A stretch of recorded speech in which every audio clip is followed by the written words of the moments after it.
some of our staff members performed scenes from the poem A Visit from St. Nicholas. No one knew who wrote the poem when it was published in 1823. After 2 decades, attribution was given to Clement Clark Moore.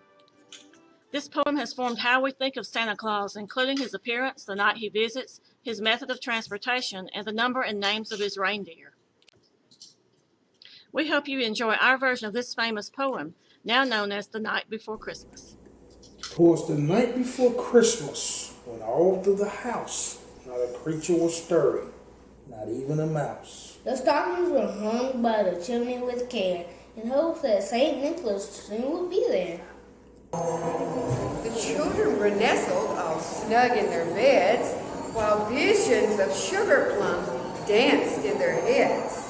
My minor kerchief and I in my cap had just settled our reins for a long winter's nap.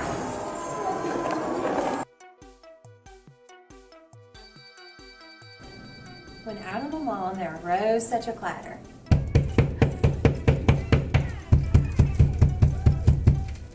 I sprang from the bed to see what was the matter. Away to the window I flew like a flash, Tore open the shutters and threw up the sash. The moon on the breast of new fallen snow gave a luster of midday to objects below. And what to my wondering eyes should appear but a miniature sleigh and 8 tiny reindeer. With a little old driver so lively and quick, I knew in a moment it must be St. Nick. more rapid than eagles, his coursers they came. And he whistled and shouted and called them by name. Now Dasher! Now Dancer! Now Prancer! And Vixen! On Comet, on Cupid, on Donder and Blitzen.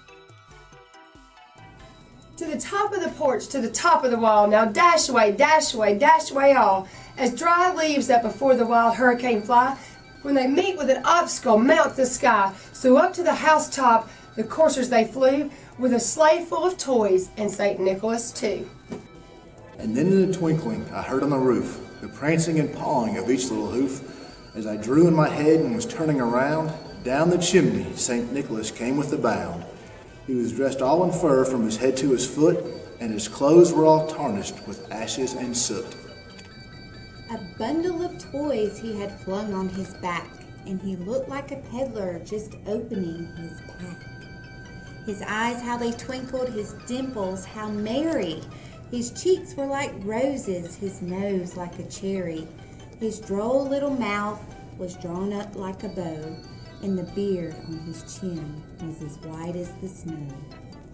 The stump of a pipe he held tight in his teeth, and the smoke it encircled his head like a wreath.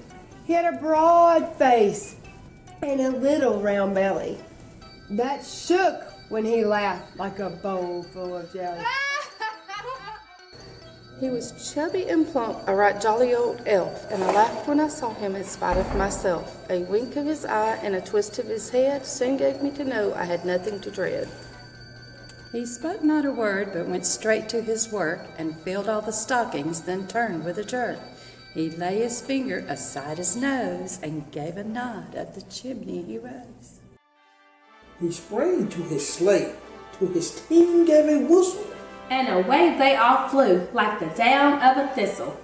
But I heard him exclaim ere he drove out of sight, Happy Christmas to all, and to all a good night. Ho, ho, ho.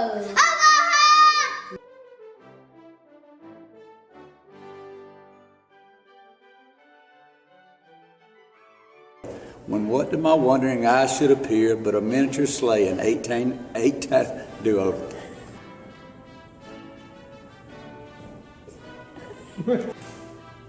More rapid than eagles, his coursers they came.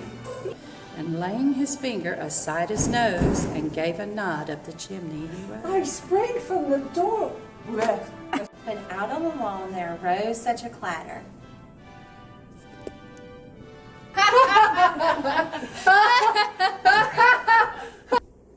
Merry Christmas. But I heard him exclaim ere he drove out of sight, Happy Christmas to all, and to all a good night. Ho, ho, ho! Merry Christmas.